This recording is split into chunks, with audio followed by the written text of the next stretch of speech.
አሰላሙ አለይኩም ወራህመቱላሂ ወበረካቱ። ውድና የተከበራችሁ የቻናል ቤተሰቦች እንደምን አላችሁ? እንደምን ከረማችኋል? ለዚህ ቻናል አዲስ ከሆናችሁ ላይክ፣ ሼር፣ ሰብስክራይብ እያደረጋችሁ ቤተሰብ እንድትሆኑ በታላቅ ትህትና እጠይቃለሁ። ለቻናሉም አዲስ ከሆናችሁ ቤተሰብ ሁኑ። እንግዲህ ዛሬ ደግሞ እንደተለመደው በአዲስ ታሪክ መጥቻለሁ። ስለ ዑመር ኢብኑ ኸጣብ ረዲየላሁ ዐንሁ የህይወት ታሪክ አብረን እንመለከታለን። አብራችሁ ቆዩ። ዑመር ኢብኑ አልኸጣብ መስለም በግፍና በጥመት ጭጋግ በተሸፈነ በዚህ ድባብ ውስጥ ከመጀመሪያ ይበልጥ የደመቀ ብልጭታ ተከሰተ። እርሱም ዑመር ቢን አልኸጣብ መስለም ነው። ዑመር የሰለሙት በ6ኛ ዓመት ነብይነት በወርሃ ዙልሂጃ፣ ሐምዛ በሰለሙ በ3ኛው ቀን ነበረ። ነብዩ ሰለላሁ ዐለይሂ ወሰለም ዑመር እንዲሰልሙ ዱዓ አድርገው ነበረ። ይህም ትርሚዚ ኢብን ዑመርን ዋቢ በማድረግ እንዲሁም ጦበሪኒ ኢብን መስዑድንና አነስ ዋቢ በማድረግ እንዲዘግቡ ነብዩ ሰለላሁ ዐለይሂ ወሰለም እንዲህ በማለት ዱዓ አደረጉ።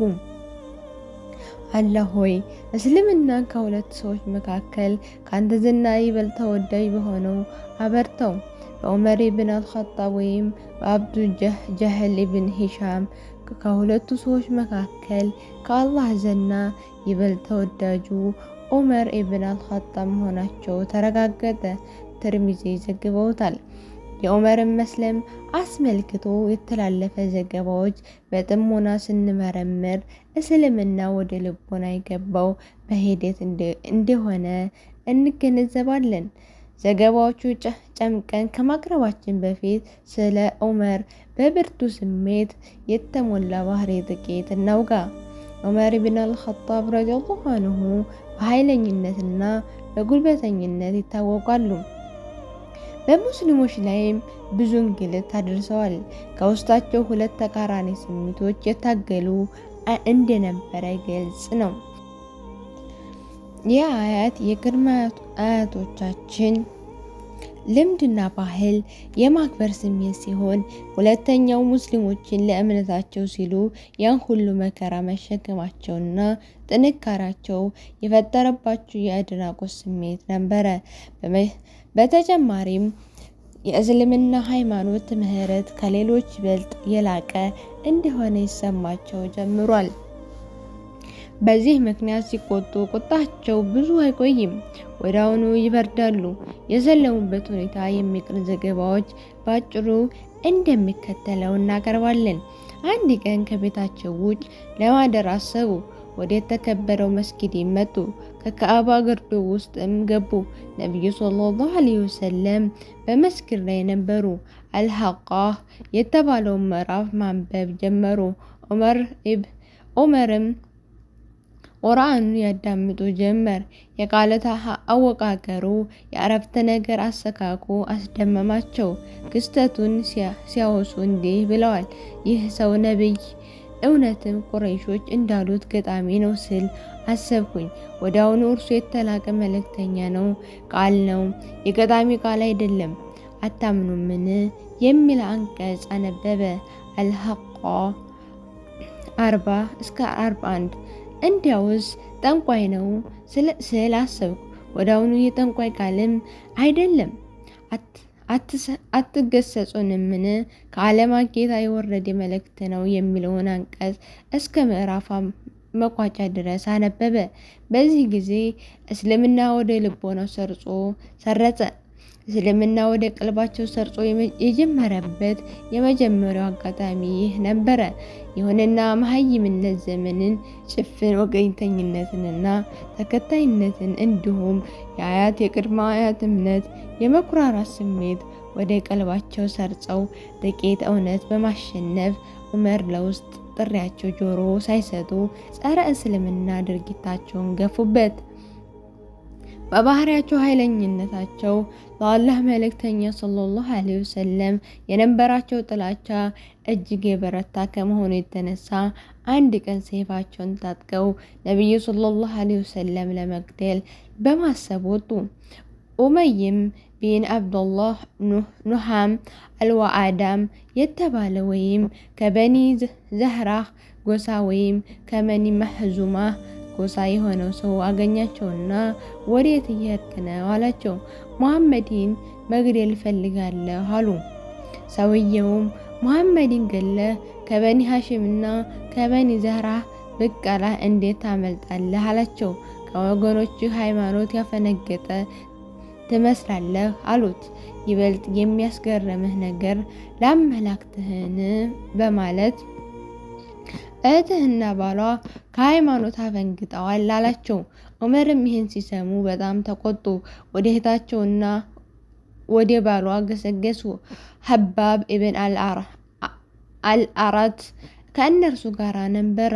ጧሃ የተሰኘ የቁርአን ምዕራፍ የተጻፈበት ገጽ ይዘዋል። እነርሱም እያስተማሯቸው ነበረ። ሀባብ ዑመርን ኮቴ ሲሰሙ ተደበቁ። የዑመር እህት ፋጢማ በበኩለ የቁርአን ጽሑፍ ደበቀች። ዑመር ወደ ቤት ሲገቡ የሀባብ የቁርአን ንባብ ሰምቶ ኑሯልና ወዲያውኑ እንደገቡ ይህ የሰማሁት ማነባነብ ምንድን ነው ሲሉ ጠየቁ። ወግ እያወጋን ነበረ በማለት መለሱ። ዑመርም ከወገኖቻችሁ ሃይማኖትን አፈንግጣችኋል እንዳይሆን አሉ። እህታቸውም ዑመር ሆይ እውነት ያለው አንተ ካለህበት ሃይማኖት ውጭ ቢሆንስ ስትል መለሰች። በዚህ ጊዜ ዑመር እህታቸውን ባል ዘለው በኃይል ረገጡት። እህታቸው መጣችና ከባሏ ልታስወግዳቸው ሞከረች። በጥፊ መመታቷ ፊቷ ደማ። ኢብን ኢስሐቅ ባሰፈሩት ዘገባ እንድትመለከተው ሲመቷት ተፈነከተች። የዑመር ድርጊት በጣም አበሳጫት። እንዲህ አለችው፣ ዑመር ሆይ እውቀት ያለው አንተም ከምትከተለው ሃይማኖት ውጭ ነው። ካላህ ሌላ አምላክ እንደሌለና ሙሐመድም የአላህ መልእክተኛ መሆናቸውን እመሰክራለሁ። ዑመር ተስፋ ቆረጡ። ከእህታቸው ፊት ላይ ደም ሲፈስ ሲመለከቱ ተጸጸቱ፣ ሀፍረትም ተሰማቸው። እናንተ ዘንድ ያለው መጽሐፍ ስጡኝና ላንብብ አሉ። እህታቸውም አንተ ቆሻሻ ነህ፣ ንጹህ እንጂ አይነካውም፣ ታጠብና ና አለቻቸው። ታጥቦ ተመለሰ፣ ጽሑፉን ተቀበለ። በአላህ ስም እጅግ በጣም ሩህሩህ በጣም አዛኝ የሚለውን መግቢያ ነበቡና መልካም ባህሪያት ናቸው አሉ። ከዚያም ጦሃ የሚለውን ምዕራፍ አላህ እኔ ነኝ፣ ከእኔ ሌላ አምላክ የለም፣ ስለሆነም አምልከኝ፣ እኔን ለማስታወስ ሰላትን ደንቡን ጠብቀህ ስገድ። ሱረቱል ጦሃ 14 እስከሚከተለው አንቀጽ ድረስ አነበቡና እንዴት ያማረና የተከበረ ንግግር ነው፣ ከመሐመድ ዘንድ ውሰዱኝ አለ። ሀባብ የዑመርን ንግግር ሲሰሙ ከተደበቀበት ወጣና ዑመር ሆይ የአላህ መልእክተኛ ሰለላሁ ዐለይሂ ወሰለም ሌሊት ያደረጉት ዱዓ ለአንተ እንደደረሰ ተስፋ አደርጋለሁ። አላህ ሆይ እስልምና በዑመር ኢብን አልኸጣብ ወይም አብዱ ጀሃል ቢን ሂሻም አጠንክር በማለት ዱዓ አድርገው ነበረ። አሁን ከሶፋ ስር ከሚገኘው ቤት ውስጥ ናቸው አለ። ዑመርም ሰይፋቸውን ታጥቀው ወደ ተባለው ቤት ገሰገሱ። በሩንም አንኳኩ። ከሙስሊሞች መካከል አንዱ በቀዳዳ ወደ ውጭ ሲመለከት ዑመር መሆናቸውን አየ። ሰይፍ ታጥቀዋል። የአላህ መልእክተኛ ሰለላሁ ዐለይሂ ወሰለም ነገራቸው። ሰዎች ተሰባሰቡ። ሐምዛም ምን ሆናችሁ ሲል ጠየቁ። ዑመር መጣ አሏቸው። በሩን ክፈቱለት፣ አመጣጡ ለደግ ነገር ከሆነ እንሰጠዋለን፣ ለክፉ ነገር ከሆነ በገዛ ሰይፉ እንገለዋለን አሉ። አላህ መልእክተኛ ሰለላሁ ዐለይሂ ወሰለምም ከውስጥ ወህይ እየወረደላቸው ነበረ። ከነበሩት ወጡና ዑመርን አገኙት። ልብሱንና ሰይፉን ጫፍ በመያዝ ሳቡት፣ በመሃይም አጨመቁት። እንዲህ አሉት፣ ዑመር ሆይ አላህ ለወሊድ ቢን ሙጊራ ያከናነበውን አይነት ውርደት እስኪያከናንብህ ትጠብቃለህን? አላህ ሆይ እስልምናን በዑመር ኢብን ኸጣብ አበርታ። ዑመርም ከአላህ ሌላ አምላክ እንደሌለና አንተም ያላህ መልእክተኛ መሆኑን እመሰክራለሁ በማለት ሰለሙ። በቤቱ ውስጥ የነበሩ ሁሉ ድምፃቸው በመስጊዱ እስኪሰማ ድረስ ተክቢራ አደረጉ። ዑመርም ማጎብደድ የማያውቁት ብርቱ ነበሩ።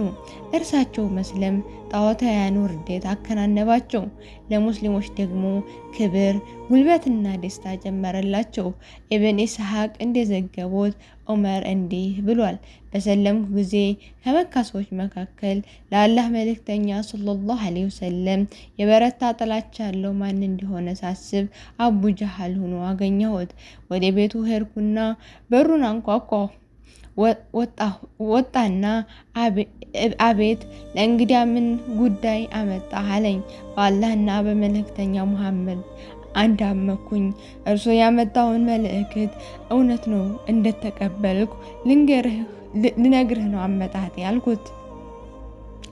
አላህ ያዋርድህ፣ ያመጣኸውንም ጉዳይ የተዋረደ ይሁን በማለት በሩን ከፊቴ ዘጋብኝ። ኢብን ሂሻም ዘግበውታል። ዑመር ተከታዩን ማውጋታቸውን ዘግበዋል። አንድ ሰው ሲሰልም ሰዎች ይይዙትና ይመቱታል፣ እርሱም ይመታቸዋል። እኔ በሰለምኩ ጊዜ ወደ አጎቴ አሲ ቢን ሐሺም መጣሁና መስለሜን ነገርኩት። ወደ ቤቱ ገባ። ከቁረይሽ ባላባቶች ዘንም ወደ አንዱ አቡ ጀሃል በማለታቸው ሊሆን ይችላል ሄድኩና መስለሜን ነገርኩት። ወደ ቤቱ ገባ። ኢብን ሂሻም እንደዘገበው ዑመር በሰለሙ ጊዜ ከጀሚል ኢብን መዑመር አልጀመሂ ዘንድ ሄዱና መስለማቸውን ነገሩት። ወሬ ማሰራጨት ከቁረይሾች ዘና ይበልጥ ፈጣን ነበረ። ኢብን ኸጣብ ከወገኖቹ ሃይማኖቶች አፈነገጠ በማለት ጮኸ፣ ተናገረ። ዑመርም ከኋላው ሆኖ ውሸቱን ነው፣ በእርግጥ ሰልሜያለሁ አሉ። ያሻቸውን በማድረግ ትችላላችሁ፣ በአላህ እምላለሁ ቁጥራቸው 300 ቢደርስ ወይም እናንተ ወደኛ ህይወት አገር ለቀን እንሄድ ነበረ። ከዚህ በኋላ ጣዖትን ሊገድሏቸው ወይም ቤታቸው ተመሙ። ቡኻሪ እንደዘገቡት አብዱላህ ኢብን ዑመር ተከታዩን አስተላልፈዋል። ዑመር ቅጣት እንዳይደርስባቸው በመስጋት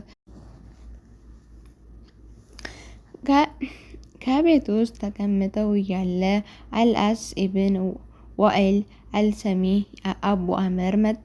ባህር የተጠመቀመ ልብስ ተጎናጽፏል። የበኒ ሰሚህ ሰው ነው። የበኒ ሰህሞች በቅድም ኢስላም አጋሮቻቸው ነበሩ። ምን ሆነህ ነው በማለት ዑመርን ጠየቃቸው።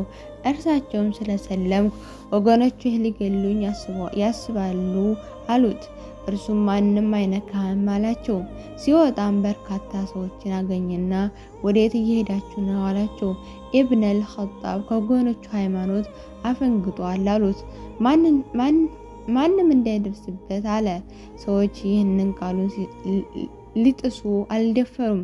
የኢብን ኢስሐቅ ሌላ ዘገባ እንደተወሳው ሰዎች ወዳውኑ እንደጉም ተበተኑ። በጠዋታው ወገኖች የነበረው ሁኔታ ከላይ የተጠቀሰው ይመስላል። በሙስሊሞች ወገን የነበረው በተመለከተ ሙጃሂድ ኢብን አባስ ጠቅሰው እንደዘገቡት አልፋሩቅ በሚል ስያሜ የተጠሩት ለምንድን ነው ስለ ዑመር ኢብን አልኸጣብን ጠየቋቸው። ሐምዛም ከኔ 3 ቀናት ቀደም ብሎ ሰለሙ በማለት ጀምረው የመስለማቸውን ታሪክ ካወሱ በኋላ መቋጫው ላይ እንዲህ አሉ። በሰለምኩ ጊዜ የአላህ መልእክተኛ ሰለላሁ ዐለይሂ ወሰለም ሆይ ብንሞት በህይወት ብንኖር በእውነት ላይ አይደለንምን በማለት ጠየቋቸው። አዎ ነፍሴ በቁጥጥር በሆነችው ጌታ አምላለሁ፣ ብርቱም በህይወት ብትኖሩም በእውነት ላይ ናችሁ አሉኝ። ይህ ከሆነ ታዲያ መደበቅ ለምን አስፈለገን? በእውነት በላከህ ጌታ እምላለሁ ይፋ እንወጣለን አልኳቸው። በሁሉም ረድ ተሰለፍን።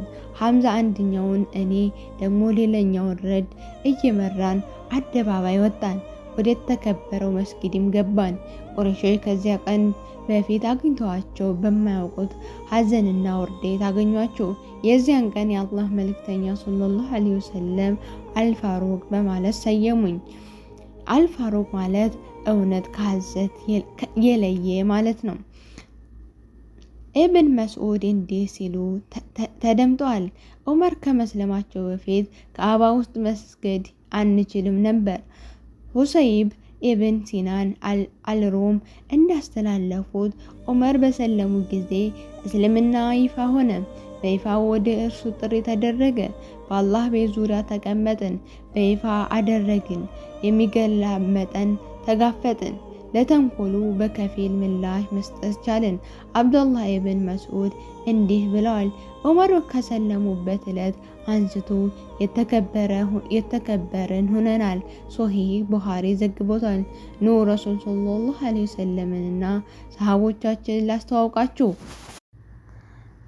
ዑመር ኢብን አልኸጣብ ረዲየላሁ አንሁ እንዲህ ብለዋል። እውነተኛ ጓደኛሞቻችን አደራ ተጎዳጇቸው። በእነርሱ ጉያዎች ስር ኑሩ። ለእነርሱ እናንተ በደስታ ጊዜ ጌጥ፣ ውበት፣ በመከራ በአደጋ ጊዜ ደግሞ ትጥቅ ናችሁ። ረውደቱል አልኡቀላ ገጽ 90። ውድና የተከበራችሁ የዚህ ቻናል ቤተሰቦች ለዚህ ቻናል አዲስ ከሆናችሁ ላይክ፣ ሼር፣ ሰብስክራይብ እያደረጋችሁ ቤተሰብ እንድትሆኑ በታላቅ ትህትና ጠይቃለሁኝ። እንግዲህ ውዶች ታሪኩ ደግሞ እንደተመቻችሁ ተስፋ አደርጋለሁኝ። ዛሬው ታሪካችን ይህን ይመስል ነበረ። ሀሳብ አስተያየታችሁን በኮሜንት መስጫ ላይ እንድታሰፍሩልኝ በታላቅ ትህትና ጠይቃለሁ። ምክንያቱም የእናንተ ኮሜንት የእናንተ አስተያየት ለእኔ ያበረታኛና ስህተቶችን እንዳረምበት ስለሚረዳኝ ያው እንግዲህ የሰው ልጅ ነኝና እሳሳታለሁኝ፣ አጠፋለሁና የማንኛችሁም ሀሳብ አስተያየት እፈልጋለሁኝ። ሀሳባችሁን ስጡኝ። ወሰላሙ አለይኩም ወራህመቱላሂ ወበረካቱ።